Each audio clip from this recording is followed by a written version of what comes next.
ফিলিস্তিনের পক্ষে জোরালো কণ্ঠস্বর হিসেবে আবারও আন্তর্জাতিক আলোচনায় তুরস্কের প্রেসিডেন্ট রিসেপ তাইয়েব এরদোয়ান। গাজায় ইসরায়েলের সামরিক অভিযানকে তিনি গণহত্যা ও যুদ্ধাপরাধ হিসেবে আখ্যা দিয়েছেন, যা পশ্চিমা দেশগুলোর অবস্থান থেকে সম্পূর্ণ ভিন্ন। এরদোয়ান বলেছেন, যুদ্ধবিরতির পর আন্তর্জাতিক সম্প্রদায়কে দ্রুত গাজায় মানবিক সহায়তা পৌঁছে দিতে হবে। তিনি আরো বলেন, একটি স্বাধীন ও সার্বভৌম ফিলিস্তিন রাষ্ট্র প্রতিষ্ঠা ছাড়া মধ্যপ্রাচ্যে স্থায়ী শান্তি সম্ভব নয়। বিশ্লেষকদের মতে, ইসরায়েলের আগ্রাসনের বিরুদ্ধে এমন স্পষ্ট অবস্থান নেওয়ায় এরদোয়ান ও তুরস্ক এখন ইসরায়েলের কাছে অস্বস্তিকর এক শক্তি হিসেবে দেখা দিচ্ছে। গাজায় শান্তি প্রতিষ্ঠার লক্ষ্যে একটি আন্তর্জাতিক নিরাপত্তা বাহিনী গঠনের উদ্যোগ চলছে। এতে মুসলিম দেশ মিশর, জর্ডান ও তুরস্কের সেনা অংশগ্রহণের প্রস্তাব এসেছে।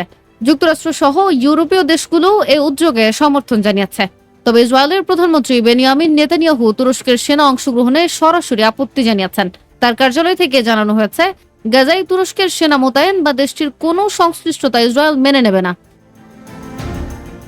ফিলিস্তিন ভিত্তিক সূত্রে জানা গেছে, গাজায় নিরাপত্তা বাহিনীতে তুরস্কের অংশগ্রহণ সরাসরি প্রত্যাখ্যান করেছেন নেতানিয়াহু। এমনকি মিশর ও জর্ডানের প্রশিক্ষিত সেনাদের গাজায় পাঠানোর প্রস্তাবেও ভেটো দিয়েছেন তিনি।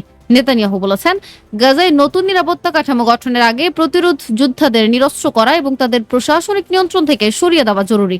বিশ্লেষকদের মতে, এরদোয়ানের অবস্থান যেহেতু ইসরায়েলের নীতির বিপরীত, তাই গাজার প্রস্তাবিত নিরাপত্তা বাহিনীতে তুরস্কের সেনা অন্তর্ভুক্তি এখন বড় রাজনৈতিক বাধার মুখে।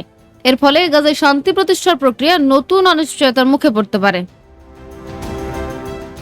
সুমাইয়া আক্তার, তালাশ পিডি, ডেস্ক রিপোর্ট।